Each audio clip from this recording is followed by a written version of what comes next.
And that, my friends, is Japanese for hello. And are you guys wondering why on earth am I talking Japanese all of a sudden? Well, that's because Japan is in Nama Bengaluru. Don't believe me? Then take a look.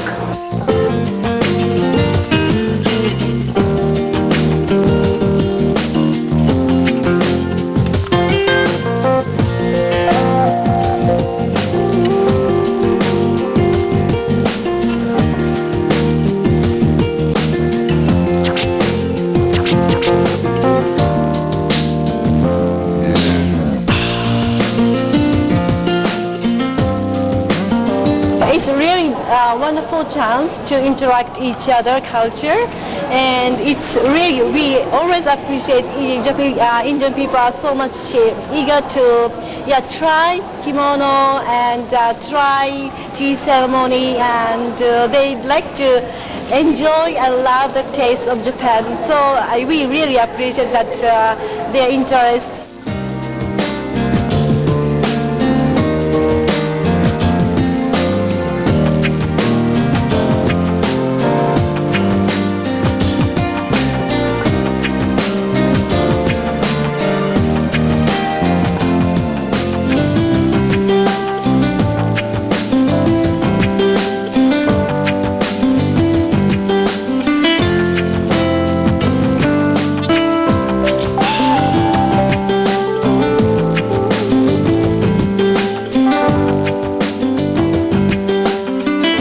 Japan is known for its very, very famous dress that is called the kimono, and I have two very beautiful ladies here next to me who are wearing the traditional dress that is known as the kimono. So the first type of kimono is known as the yukata, and she is wearing the traditional form of the yukata, which is a very casual sort of kimono that is worn by the young people, by the youngsters in Japan. And if you can just look down this full length of the yukata, it is made out of cotton, a very light cotton material, and there are a lot of flowery patterns on it, and it is also tied at the waist, secured in place at the waist by a sash that is called the obi sash, and this is generally what is worn by youngsters in Japan. Now if you move on to a more formal, a more grand version of the kimono, there is this other kimono that this very beautiful lady next to me is wearing. Now this kimono is generally preferred by the older people, by the older women in Japan, and if you can see, it has more patterns, whether it's flowers or plants or anything throughout the whole length of dress. It has more patterns on it, and it is also made out of a rich woolen material. This traditional form of the kimono, this more formal version of the kimono, is also made out of a rich wool material. And with the traditional, with the more formal kimono, you can also wear another light shade of kimono on the inside. Like this kimono here, that is the inner kimono, on top of which is worn the traditional, more formal sort of kimono here.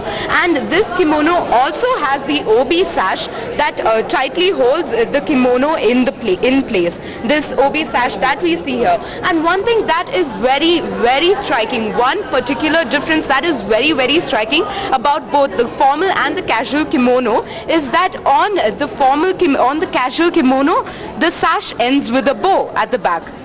And this is how the youngsters in Japan generally prefer it. It's a very tiny bow, very trendy, very casual, and very cute as well. So the casual sort of kimono has this sort of bow tied at the back.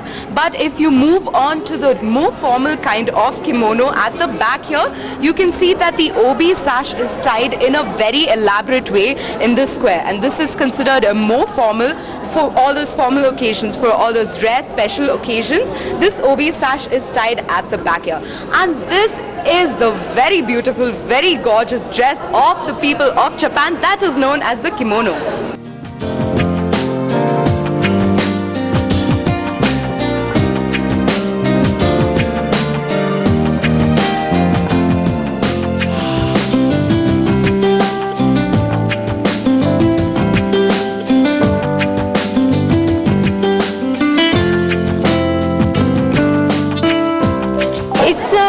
Bonding of two cultures, Japanese culture and Indian culture. If you think the Japanese and Indian culture is mostly same, but we need to settle down with each other. But it's nice occasion to meet each other.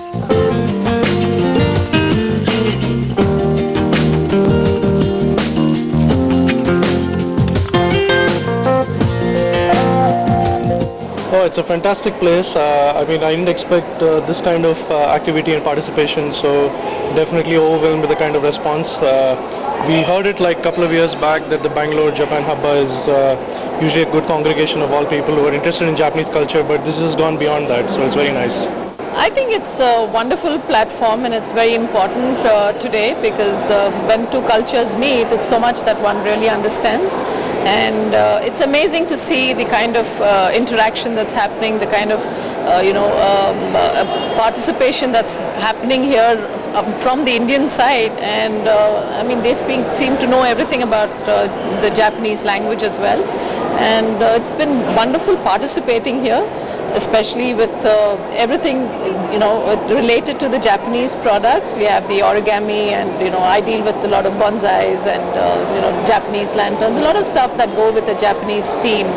And I see a lot of other stalls here which are also related to the Japanese theme, and I think it's a wonderful way to understand what Japan is all about.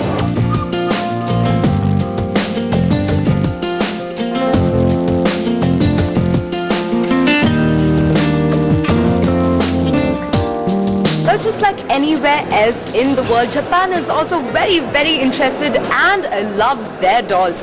And if you can see in front of me, there is this wide variety of dolls that we can see that are kept here. Now, one thing that is very striking about these dolls that you will notice on first sight is that Japanese dolls are made of plain and simple things, normal everyday things like a cloth or wood or clay. Now, this particular doll of a soldier that I'm holding in my hand seems to be made out of a lot of paper. If you can see, this is handmade paper.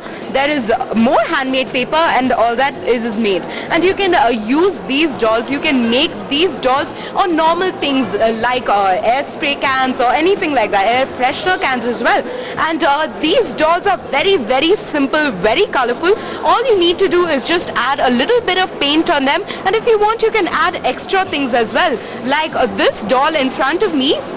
Now, this doll seems to have been made out of a box, and if you want extra additions on your doll, you can tie a little bit of wool or wicker from the lamps or brooms for the hair, and you can add the usual paint to give it a face. And if you want a very, very girly touch to your doll, you can add these cute little red ribbons as well. And just like how everyone, not only in India but all over the world, give names to their dolls, they do the same in Japan too. But the names of the dolls in Japan sometimes depend on the region of which they are staying in. And I have a very, very interesting doll next to me. This very, very cute sumo wrestler doll that is made out of, I think this material feels like paper mache, but if you can see, they have used crayons and paint for the eyes as well. And for the hair, they've used a lot of wool, which gives the sumo wrestler the very unique, the very famous bun that is there on top of his head. And for his obi sash, which all the sumo wrestlers wear, they've used a lot of wrapping paper as well. And this is how our paper mache friend would look in real life, this sumo wrestler. We learned a lot about the reason why they make those dolls. Like, for example, Hina dolls are made for a festival called Hina Matsuri, which is very similar to the Navratri in India. They keep the dolls on display, the visitors coming to see them. And they make the Daruma dolls, which is also called the Dharma doll. These dolls have only one eye, and they make a wish, and when the wish is fulfilled, the second eye is filled. The Japanese food consists of the starters with soup and noodles, and the main course starts with rice. There are many different products of rice, sushi, bebe, and etc. The other meals also consist of noodles and bread, which is the main delicacy. On special occasions, they have meat of the puffer fish, which is is also given to the honored people of the family when they arrive.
thoughts as Japan brought its rich diversity, its rich culture, its rich food and people to Nama Bengaluru and gave the people of the city a glimpse at the beauty of Japan from within.